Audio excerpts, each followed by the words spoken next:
పునరుత్థానం గురించి ప్రకటిస్తూ ఉంటే దిక్కుమాలిన ప్రజలకు ఏమొచ్చింది? అసలు కలవరం ఎందుకు రావాలి? ఏదో విపత్తు వస్తుందంటే కలవరం రావాలి. కానీ ఒక మహా వ్యక్తి చనిపోయాడు, మన ముందు సంచరించినటువంటి వ్యక్తి, మన ముందు మరణించినటువంటి వ్యక్తి, మన ముందు అద్భుత కార్యాలు చేసిన వ్యక్తి, మన ముందు స్వస్థత చేసిన వ్యక్తి మరణించాడు, ఇదిగో లేచి ఉన్నాడు అని శిష్యులు చెప్తూ ఉంటే దరిద్రులకు ఏమొచ్చింది? ఏ దరిద్రులకి కలవరం వచ్చింది. ఎందుకు అంటే అది వాళ్ళకి కూడా తెలియదు. వారి వెనకాతలు ఉన్నటువంటి దురాత్మ అంధకార చీకటి యంత్రాంగం ఏదైతే ఉంటూ ఉన్నదో దానికి ఏమొచ్చిందండి? దానికి కలవరం. ఎందుకు? నా రాజ్యం ఏం చేయబడుతుంది? ఇంకా నా రాజ్యం గొప్ప పోతుంది. ఎవరెవరైతే ఈ పునరుత్థానం గురించి నమ్ముతారో, ఎవరెవరైతే ఈ పునరుత్థానం గురించి విశ్వసిస్తారో వారు రక్షించబడతారు, వారు నాకు అధికారం నుంచి వెళ్ళిపోతారు అని అపవాదికి ఏమొచ్చింది? చూసారు ఇక్కడ ప్రతిపక్షము అదే రీతిలో అధికారి. అప్పుడు ఏం జరిగింది? నెక్స్ట్ వాక్యం చదవమ్మా. వారిని బలత్కారంగా పట్టుకొని సాయంకాలమైనందున మరునాటి వరకు వారిని కావలిలో ఉంచిరి. వాక్యము వినిన వారిలో అనేకులు నమ్మిరి. వారిలో పురుషుల సంఖ్య ఇంచుమించు 5,000 అయ్యను.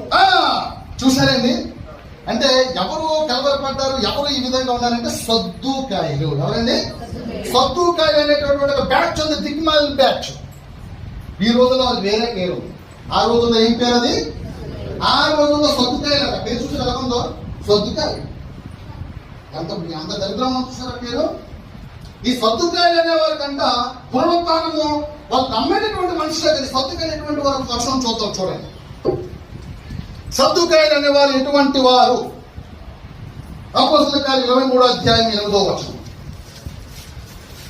గట్టిగా అపోస్తలుల కార్యం 23వ అధ్యాయం 8వ వచనం.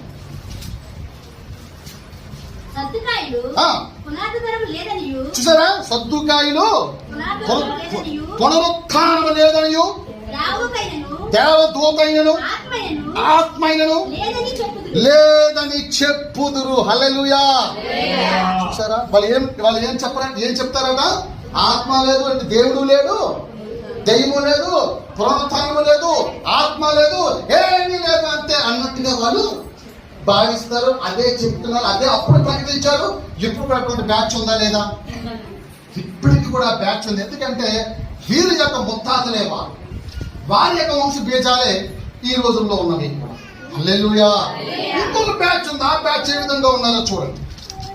ఈ బ్యాచ్ ఎలా ఉందో ఇంకొక బ్యాచ్ కూడా ఉంది. అపోస్తలుల కార్యం 17వ అధ్యాయం 31 నుంచి 32 వచనాలు కూడా చూడండి. 23:8లోనే పరిసయ్యులు అయితే ఇద్దరు రెండు నమ్ముతారంట.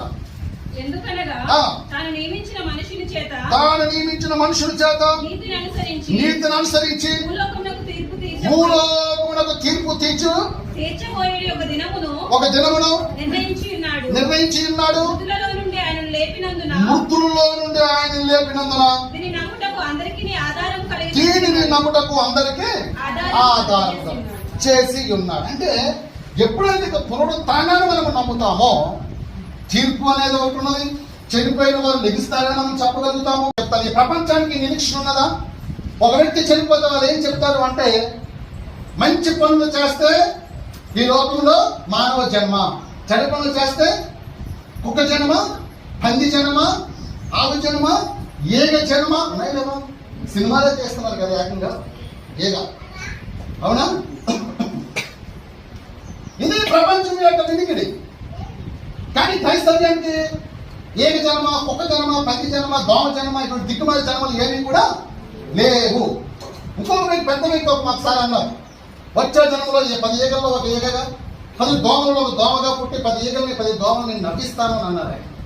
అంటే మంచి వ్యక్తులే, కానీ వాళ్ళకి ఏమి లేదు, హెవెన్లీ విజ్డమ్ లేదు, దైవికమైనటువంటి జ్ఞానం లేని కారణం చేత వారు అనుకుంటారు ఇది ఒక జన్మ, దీని తర్వాత ఇంకా అనేకమైనటువంటి జన్మలు ఉన్నాయి. మంచి పనులు చేస్తే మళ్ళీ ఒక మంచి ధనవంతుడు పంపలో పుడతాము, మనలో ఒక మంచి అమ్మాయిని పెళ్లి చేసుకుంటాము, మనకు సేమ్ టు సేమ్ బిజినెస్ పిల్లలకి అంటాము. అవునండి, అవునా?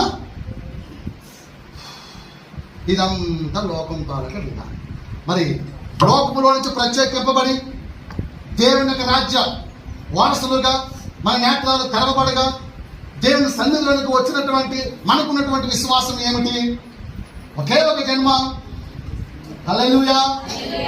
మరణించిన తర్వాత పునరుత్థానం ఉన్నది, మనం లెగుస్తాము. ఎందుకు అనగా ఆయన లేచి ఉన్నారు కనుక. మనకేమొచ్చింది? మనకు ఒక గొప్ప నిరీక్షణ వచ్చింది.